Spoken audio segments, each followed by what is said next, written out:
Who pays the most taxes? I mean, it's a question that sparks so much debate, right? But what if we just set aside the arguments and followed the money, according to the government's own data? Well, in this explainer, we're going to dig into a report that does exactly that, to see who really foots the bill in the U.S. So much of the whole tax debate really just boils down to this one idea, that the wealthiest people among us aren't paying their fair share. It's a really powerful belief, and according to the report we're breaking down, it's pretty much the driving force behind all the calls to raise taxes on the nation's top earners. But the report we're looking at here kind of asks us to hit pause on that whole idea.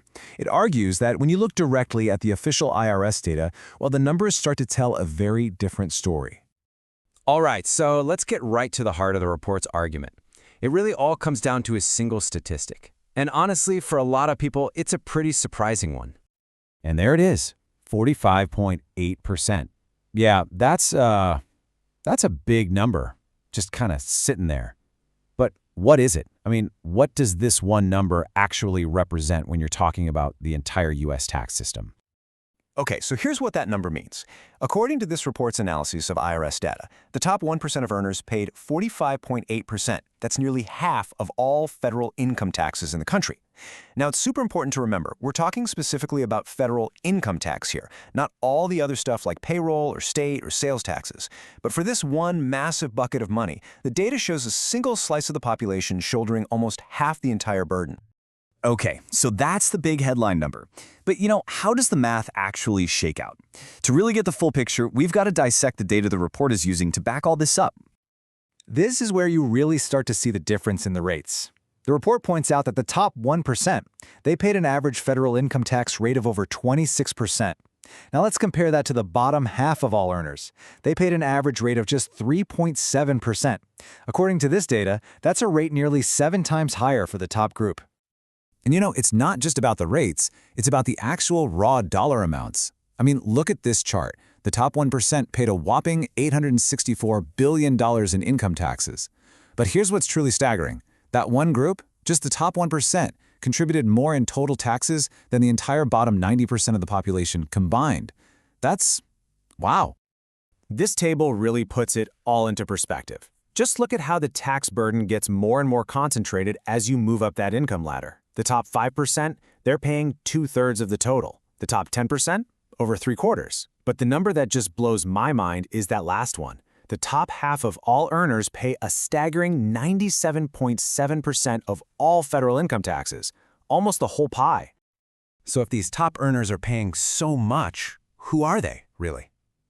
Well, the report argues that to get the full story, we can't just stare at percentages. We have to look at this huge and honestly often overlooked engine of the economy that a lot of them own, the family business. And here's a really key detail from the report. The vast majority of these businesses, and remember, they're the country's biggest private employer, they aren't set up like your typical big corporations. No, they're structured in the special way that totally changes how their profits get taxed. So what does pass-through entity even mean? Well, think of it like this. Instead of the business itself paying corporate taxes, all the profits pass through directly to the owners. Then they report that business income on their personal tax returns, right alongside their salary. This means the profits from the business get taxed at individual income tax rates. Okay, so to help these businesses out, the tax code has this special provision called the Section 99A deduction. The report explains it pretty simply. Say an owner is in that top 37% tax bracket. They get to deduct 20% of their business income. So, as you can see, that effectively drops their tax rate on that specific income all the way down to 29.6%. That's a lot closer to the rate that the big corporations pay. All right, so after laying out all this data, you've got the high concentration of taxes paid by the top earners and these special tax structures for the businesses they often own. The report wraps up by framing the central challenge that this creates for lawmakers. So here's the report's bottom line. The data, as they see it, points to a highly progressive system where the tax burden is really focused on the top. I mean, with the top half of earners already paying nearly 98% of all income tax, the report basically concludes that lawmakers are stuck in a tough spot. Where can they possibly find new revenue without just going back to that same small group of taxpayers over and over again? And so here we are, right back where we started, but maybe with a bit of a new perspective. When the data shows that a really small group pays a huge share of the total, it forces us to ask that fundamental question again. What does a fair share truly mean?